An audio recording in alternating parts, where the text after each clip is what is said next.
L'heure de la vengeance a déjà sonné. Fa Bintou a décidé de faire équipe avec sa famille pour détruire Layla, Princess Thiam et toute sa clique. Fa connaît bien les points faibles de ses adversaires et du coup, les pions du jeu sont déjà en train d'être mis en place pour un échec et mat inévitable. Bonjour à tous et bienvenue sur Yeri TV, je m'appelle Sylvia et sur cette chaîne je fais des revues et des analyses de films et séries afro. Donc si c'est quelque chose qui t'intéresse, abonne-toi et active la cloche pour ne pas rater la prochaine analyse ou la prochaine revue. Dans cet épisode, on plonge dans le monde de Fa Bintou, on découvre sa petite famille bien tranquille, assez soudée, parce qu'il n'était clairement pas obligé de se joindre à sa cause, de s'impliquer dans ses histoires de mariage, mais ils ont décidé de le faire sans même se poser de questions, ce qui soulève encore une fois le thème de la solidarité omniprésente dans cette série. On découvre une très bonne famille qui a eu son lot de douleurs. Ils ont souffert d'une perte, la perte de Myriam qui était la cousine de Fa Bintou. Myriam est partie en laissant un bébé et du coup Cédric se retrouve papa célibataire. Heureusement qu'il y a l'autre Fa, on dirait que l'autre dame s'appelle Fa aussi comme Fa Bintou. Heureusement qu'elle est là pour s'occuper de son bébé comme si c'était le sien. Encore une fois, cette culture du l'enfant appartient à tout le monde en Afrique qu'on adore. Cédric est donc un papa solo, un personnage très intéressant que je n'ai pas tout de suite apprécié, probablement à cause de son yellow, sa couleur jaune qu'il portait, qui m'a tout de suite fait penser à la malveillance, à la méfiance. Ma première impression avec ce personnage, c'était oh non, encore un guignol. Layla n'attire que des guignols ou quoi? Son approche avec Layla était vraiment désagréable. Bon, elle aussi, elle n'était pas non plus très agréable, mais ça faisait trop le vieux dragueur là qui vient l'embêter, qui demande les numéros, vous connaissez. Mais quand je l'ai vu ensuite au bureau, yo, et surtout après avoir découvert ce gros plot twist à la fin, je me suis dit, lui là, c'est notre gars, man.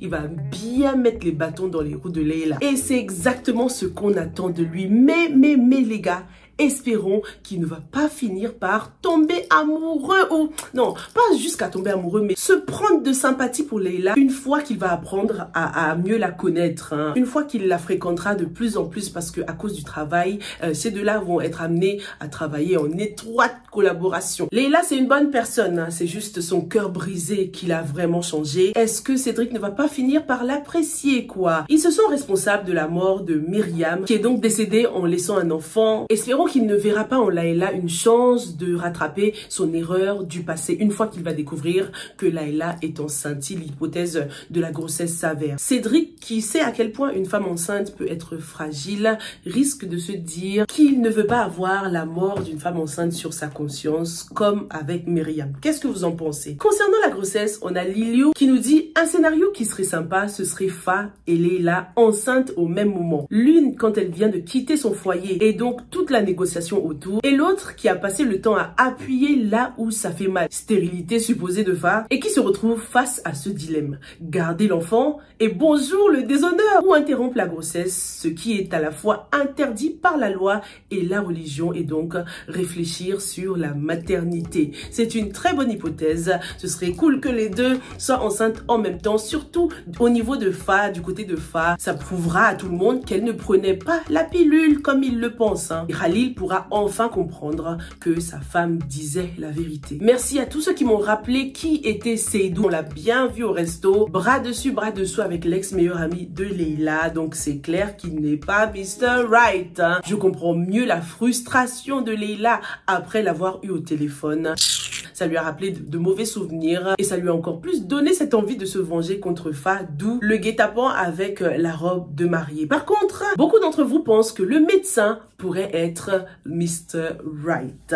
Assez tout dit que concernant Layla, j'ai comme l'impression que le médecin de son père a des vues sur elle, vu comment il lui parle lors des consultations de son père. De plus, il a demandé après elle, quand le papa était allé à sa dernière consultation avec Khalil et Fa, je les verrais bien ensemble par la suite. J'avoue, tout? Est-ce que c'est lui notre Mr. Right? En tout cas, ça a l'air d'être un médecin bien posé, qui se soucie d'elle, hein, parce qu'il n'était pas obligé de demander de ses nouvelles. Donc j'avoue, hein, vous êtes plusieurs à penser que Mr. Right serait Mr. Doctor. On verra bien par la suite. Hadi était la star de cet épisode. Le suspect numéro 1 dans le sabotage de la réputation de Fabintou. Hadi aime trop jouer dans la cour des grands. Elle aime trop faire la grande, s'impliquer là où il ne faut pas. Mais est-ce qu'elle serait capable de faire une telle chose? Déjà elle faisait la poule mouillée juste lorsqu'il fallait rajouter un peu plus de magie cube ou de sel, la gâter la sauce de fa. Hadi, je la vois mal faire un truc aussi grave, hein. Déjà, si elle se pointe, le daron de Babacar, le guignol, là, il va se dire, mais c'est qui cette petite là?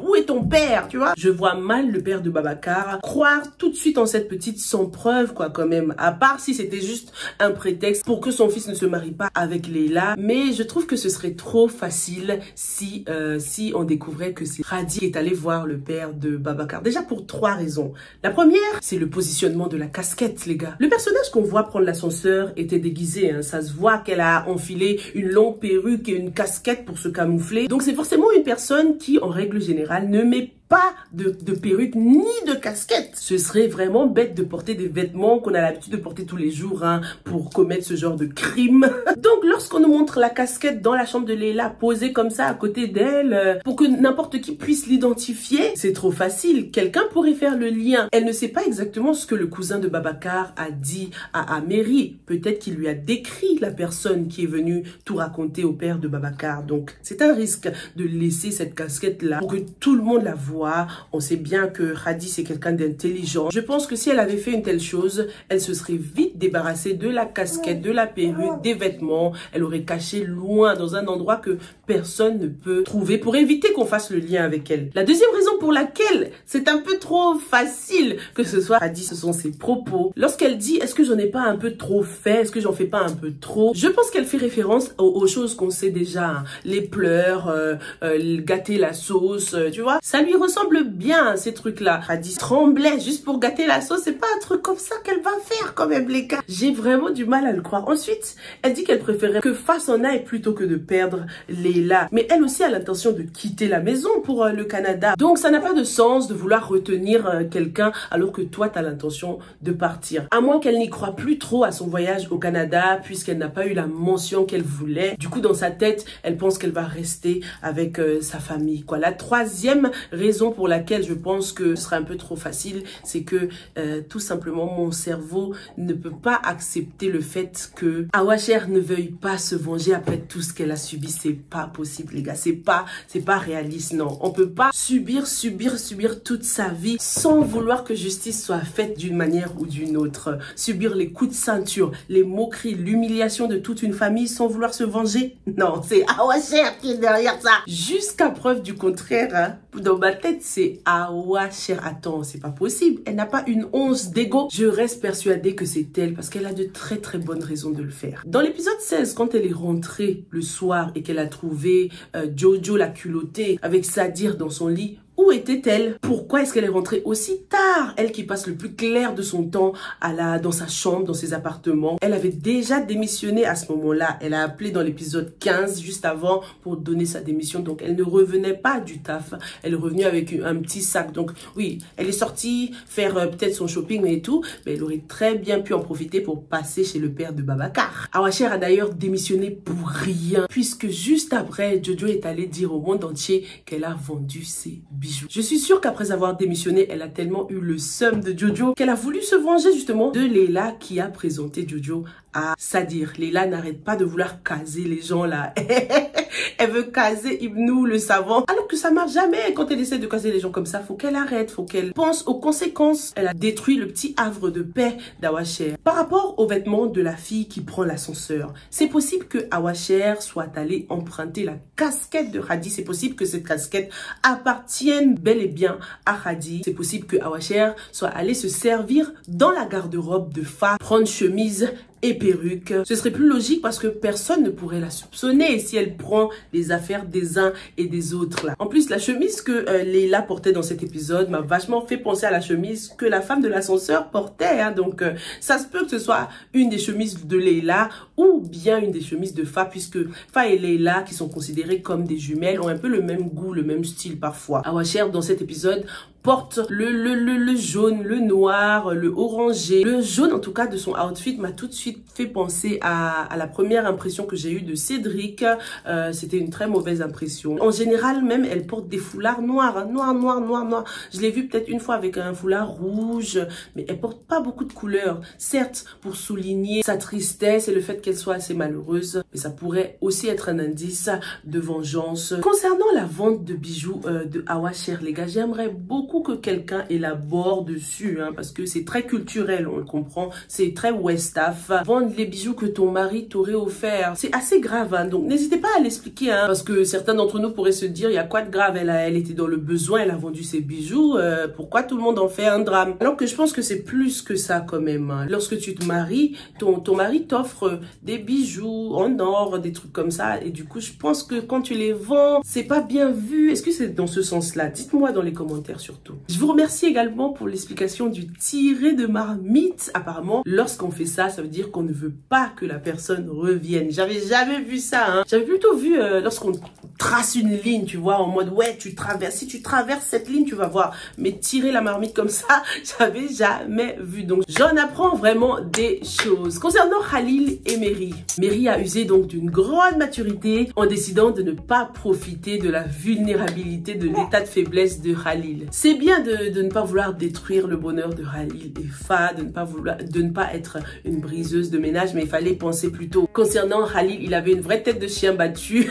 Pendant tout cet épisode-là, il est dans le mal. En plus, le blanc qu'il porte accentuait un peu son côté innocent, triste, désarmé. Khalil a confié à son père qu'il avait besoin de temps pour réfléchir. Parfaite réaction comme d'habitude du papa qui use toujours de sagesse, qui trouve toujours les bons mots hein, pour parler à ses enfants. Je m'attendais à ce qu'il s'emporte et tout, mais il ne l'a même pas fait. Alors, entre Khalil et Fa, Khalil s'attend à ce que Fa lui envoie un message, Fa s'attend à ce que Khalil lui envoie un message. Ils sont vraiment fâchés l'un contre l'autre. Et ça me fait penser à cette petite photo qui est assez ancienne, hein, qui a longtemps circulé. Juste parce que tu es en colère contre quelqu'un ne veut pas dire que vous arrêtez de vous aimer. L'amour, c'est prendre soin de chacun, même lorsqu'on est en colère. Donc, je trouve que Khalil devrait envoyer un petit message quand même. Ta femme, elle est partie comme ça brusquement. T'essayes pas de... Hein, le réflexe naturel serait d'envoyer des messages, appeler.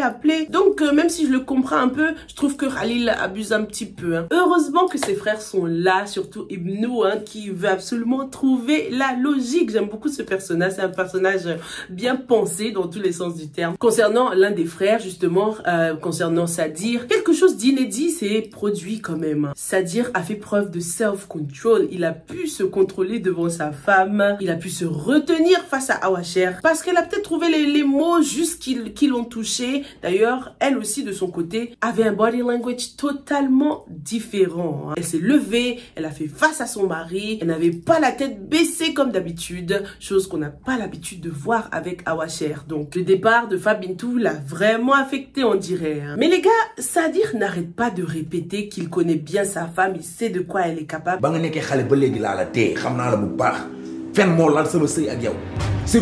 Et je pense qu'on devrait le croire. Je pense que le mariage et les enfants ont peut-être calmé Awasher, mais dans le passé, elle était redoutable. Khalil la connaît très bien, donc je pense qu'il dit vrai lorsqu'il lui parle comme ça. Qu'est-ce que vous en pensez? Dites-moi si j'ai réussi à vous convaincre que Khadi n'est peut-être pas l'auteur du crime.